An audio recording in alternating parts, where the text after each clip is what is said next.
नमस्कार दोस्तों।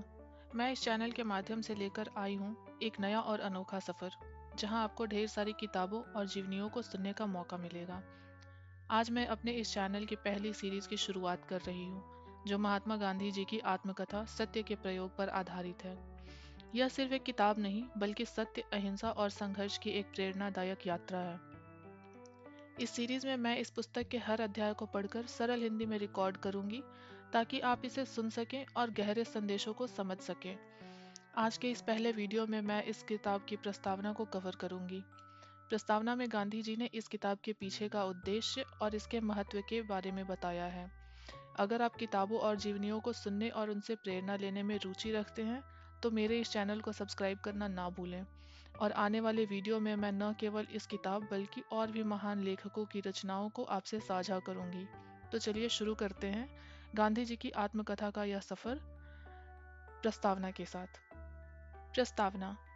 4 या 5 वर्ष पहले निकट के साथियों के आग्रह पर मैंने आत्मकथा लिखना स्वीकार किया था और उसे आरंभ भी कर दिया था, किंतु फुल स्केप का यह एक पृष्ठ भी पूरा नहीं कर पाया था कि इतने में बंबई की ज्वाला प्रकट हुई और मेरा शुरू किया हुआ काम अधूरा रह गया।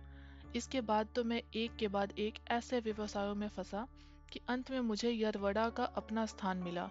भाई जयराम दास भी वहां थे। उन्होंने मेरे सामने अपनी यह मांग रखी कि दूसरे सब काम छोड़कर मुझे पहले आत्मकथा ही लिखनी चाहिए। मैंने उन्हें जवाब दिया कि मेरा अभ्यास क्रम बन चुका है और उसके समाप्त होने तक मैं आत्मकथा आरंभ नहीं कर सकूंगा।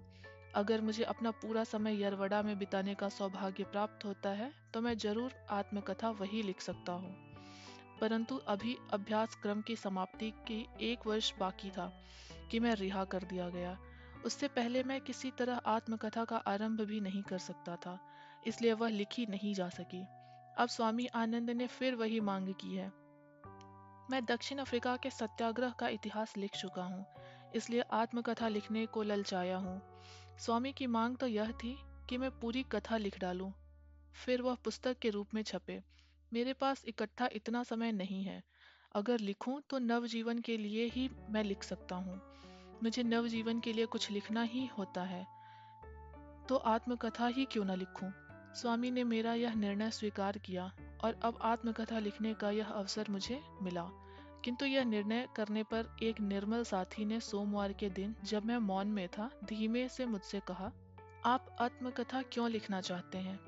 यह तो पश्चिम की प्रथा है। पूर्व में तो किसी ने लिखी जानी नहीं, और लिखेंगे क्या?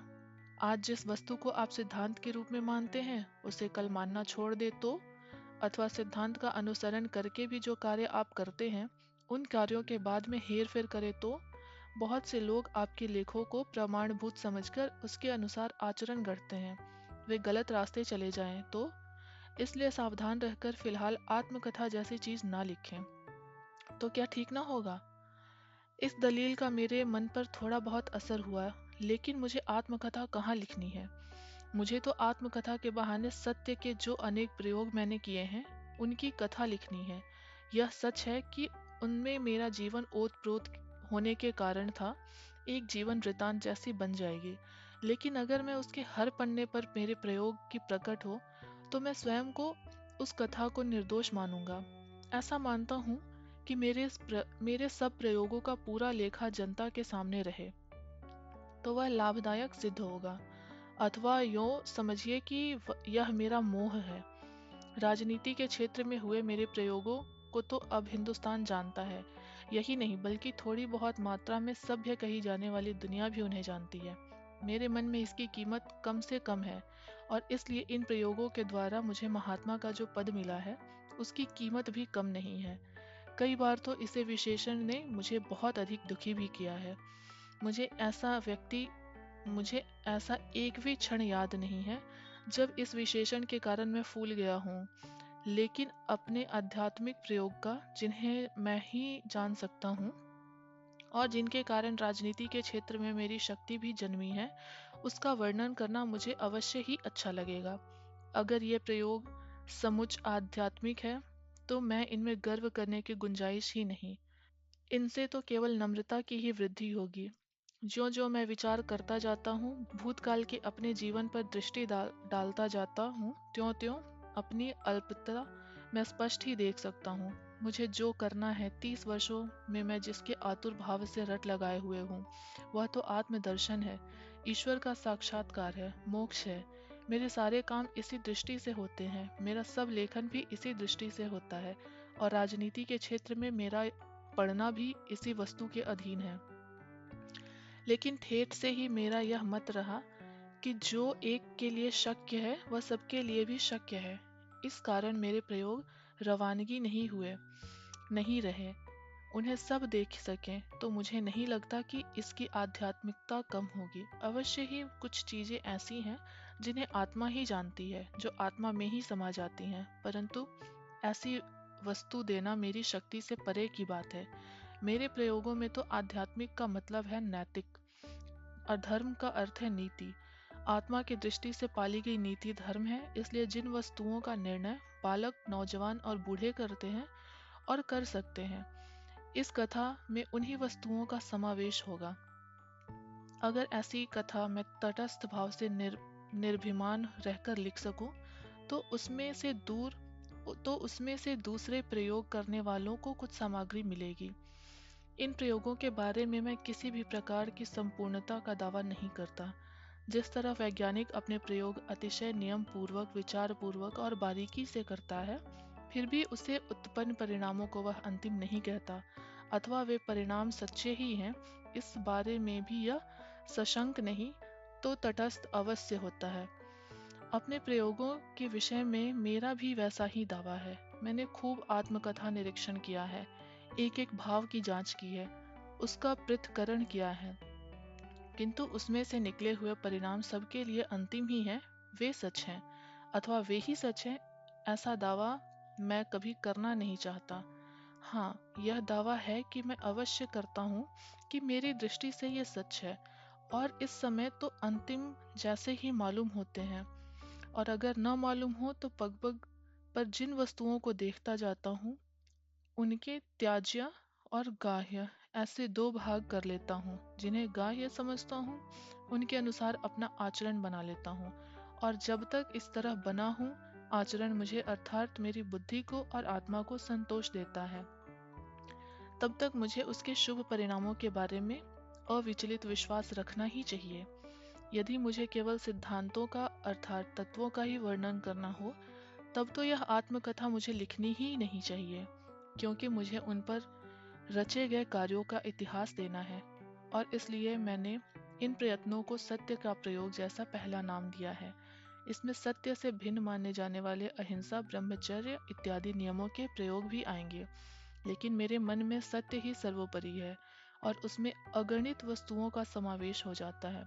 यह सत्य स्थूलवाचिक सत्य नहीं है, यह तो वाणी की तरह विचार का भी सत्य है। यह सत्य केवल हमारा कल्पित सत्य नहीं है, बल्कि स्वतंत्र चिरस्थायी सत्य है, अर्थात परमेश्वर ही है। परमेश्वर की व्याख्याएं अनगिनत हैं, क्योंकि उसकी विभूतियां भी अनगिनत हैं। ये विभूतियां मुझे आश्चर्यचकित करती हैं, क्षण भर के लिए मुझे यह मुग्ध सी कर देती हैं, किंतु मैं पुजारी तो सत्य रूपी परमेश्वर का ही हूँ। वह एक ही सत्य है और दूसरा सब मिथ्या है। यह सत्य मुझे मिला ही नहीं है, लेकिन मैं इस शोधक हूँ। इस शोध के लिए मैं अपनी प्रिय से प्रिय वस्तु का त्याग करने को तैयार हूँ, और मुझे यह विश्वास है कि इस शोध रूपी यज्ञ का इस शरीर को भी होमने की मेरी तैयारी है और शक्ति है। लेकिन जब तक मैं इस सत्य का साक्षात्कार न कर लूं, तब तक मेरी अंतरात्मा जिसे सत्य समझती है, उस काल्पनिक सत्य को अपना आधार मानकर, अपना दीप स्तंभ समझकर, उसके सहारे मैं अपना जीवन व्यतीत करता हूँ। यद्यपि यह मार्ग तलवार की धार पर जैसे चलना है, तो भी मुझे यह सरल से सरल लगा है। इस मार्ग पर चलते हुए अपनी भयंकर भूलें भी मुझे नगण्य सी लगती हैं, क्योंकि वैसी भूलें करने पर भी मैं बच गया हूँ, और अपनी समझ के अनुसार आगे बढ़ा हूँ। दूर दूर से विशुद्ध सत्य की, ईश्वर की झांकी भी मैं कर रहा हूँ। मैं इस विश्वास दिन प्रतिदिन बढ़ता जाता है कि एक सत्य ही है, इसके अलावा दूसरा कुछ भी इस जगत में नहीं है। यह विश्वास किस प्रकार बढ़ता गया है, इसे मेरा जगत अर्थात नवजीवन इत्यादि के पाठक जानकर मेरे इस प्रयोग के साझेदार बनना चाहें और उस सत्य की झांकी भी मेरे साथ करना चाहें तो भले करें। साथ ही मैं यह भी अधिकाधिक मानने लगा हूँ कि जितना कुछ मेरे लिए संभव है उतना एक बालक के लिए भी संभव है, और इसके लिए मेरे पास सबल कारण है। सत्य के शोध के साधन जितने कठिन हैं उतने ही सरल भी हैं। वे अभिमानी को असंभव मालूम होंगे और एक निर्दोष बालक को बिल्कुल संभव लगेंगे। सत्य के शोधक को राजगण से भी नीचे रहना पड़ता है। सारा संसार रजगणों को कुचलता है, पर सत्य का पुजारी तो जब तक इतना अल्प नहीं बनता है कि रजगण भी उसे कुचल सके, तब तक उसके लिए स्वतंत्र सत्य की झांकी भी दुर्लभ है। यह चीज वशिष्ठ विश्वामित्र के आख्यान में स्वतंत्र रीति बताई गई है। ईसाई धर्म और इस्लाम में भी इस वस्तु को सिद्ध करते हैं। मैं जो प्रकरण लिखने वाला हूँ, इनमें यदि पाठकों को अभिमान का भास हो तो उन्हें अवश्य ही समझ लेना चाहिए कि मेरे शोध में खामी है और मेरी झांकियाँ मृगजल के समान है। मेरे समान अनेकों को क्षय चाहे हो, पर सत्य की जय हो। अल्पात्मा को मापने के लिए हम सत्य का गज कभी छोटा न करें। मैं चाहता हूँ कि मेरे लेखों का प्रमाणभूत न समझें। यही मेरी विनती है। मैं तो सिर्फ यह चाहता हूँ कि उनमें बताए गए प्रयोगों को दृष्टांत रूप में मानकर सब अपने अपने प्रयोग यथाशक्ति और यथामति करें।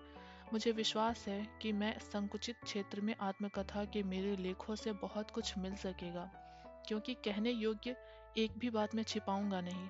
मुझे आशा है कि मैं अपने दोषों का ख्याल पाठकों को पूरी तरह से दे सकूंगा। मुझे सत्य की शास्त्रीय प्रयोगों का वर्णन करना है। मैं कितना भला हूँ इसका वर्णन करने की मेरी तनिक भी इच्छा नहीं है। मैं गज से स्वयं को अपने को मापना चाहता हूँ, और जिसका उपयोग हम सबको अपने अपने विषय में करना चाहिए, उसके अनुसार तो मैं अवश्य कहूँगा कि मौसम कौन कुटिल खलकामी, जिन तनु दियो ताहि बिसरायो ऐसे निमक हरामी। क्योंकि जिसे मैं संपूर्ण विश्वास के साथ अपने श्वासोच्छ्वास का स्वामी समझता हूँ, जिसे मैं अपने नमक का देने वाला मानता हूँ, उससे मैं अभी तक दूर हूँ। यह चीज मुझे प्रतिक्षण खटकती है। इसके कारण रूप अपने विकारों को मैं देख सकता हूँ, पर उन्हें अभी तक निकाल नहीं पा रहा हूँ। परंतु इसे यहीं समाप्त करता हूँ। प्रस्तावना से मैं प्रयोग की कथा में नहीं उतर सकता। यह तो कथा प्रकरणों में ही मिलेगी। तो ये था प्रस्तावना भाग। धन्यवाद आप सभी को। अगर आपको यह मेरा प्रयास अच्छा लगा हो तो इस वीडियो को लाइक करें और मेरे चैनल को सब्सक्राइब करना ना भूलें। आपके लाइक्स और सब्सक्रिप्शन मुझे मोटिवेट करेंगे और इस सफ़र में आगे बढ़ने में मदद करेंगे। साथ ही इस वीडियो को अपने दोस्तों और परिवार के साथ शेयर करें, ताकि और भी लोग अद्भुत किताबों और जीवनियों का आनंद ले सकें। धन्यवाद और जुड़े रहिए मेरे साथ इस ज्ञानवर्धक यात्रा में।